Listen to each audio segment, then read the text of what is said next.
She read Josephine's letters and cried. She wanted a love like that. I guess the closest thing she can remember was the time one of her boyfriends wrote her a poem. It wasn't very good, and like most times with their men, it was too late. They had already broken up. In fact, she recalls the night he told her he was leaving.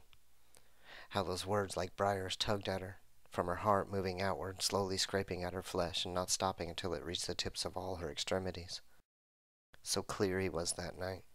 So matter of fact, and oh, so damn arrogant. She hated him for lying to her. Though the lie was her realization, then he was not leaving that day, at that moment. No.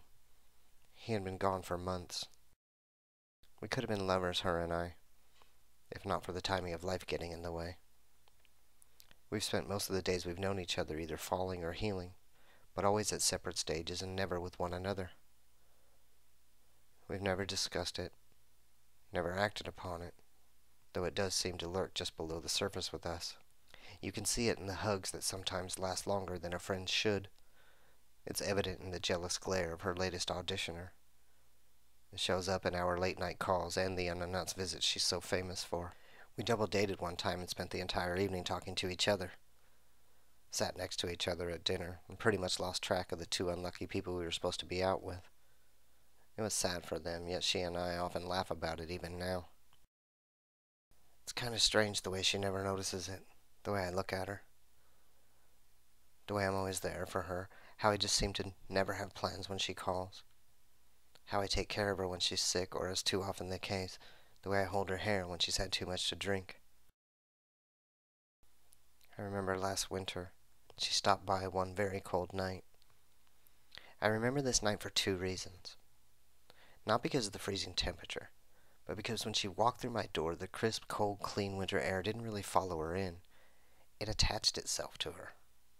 It was like every follicle of her hair soaked in the freshness and held on to it, only to discharge it slowly throughout the night.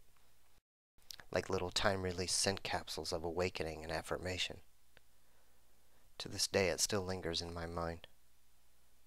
As I removed her coat, she walked away. I just stood there and breathed it all in. Secondly, because we sat on the couch, shared 2 bottles of wine, and just talked all night. We watched a movie, but couldn't tell you what it was. Somewhere between yawning and first light, she fell asleep on me. And I do mean on me. Her head was on my chest, her elbow was digging into me, and most of her weight was over my left leg, cutting off the circulation and sending it into a slow and numbing sleep. It was quite possibly the most uncomfortable night of my life. But I didn't wake her. I managed to get the blanket over both of us and just enjoyed having her close. I must have run my fingers through her hair 1,000 times. It was all I could do to keep from burying my face in it. The scent was still there, and she looked so beautiful, peaceful. At one point she raised her head, looked at me, and simply smiled. That was when I knew I wasn't going to move a muscle the rest of the night. Or the rest of the next day, for that matter. I dozed off for a while, and woke from the sun shining brightly through the room. She had moved her arm from trying to penetrate my ribs and had it under me. The other arm was resting across my chest with her hand on my shoulder. Mine? Well, one was hanging off the couch. The other, in spite of me falling asleep, never left her curls. Hell, I'm not sure I ever stopped passing my hand through them. We've had many nights like this over the years. I've watched her search and toil, get used and use.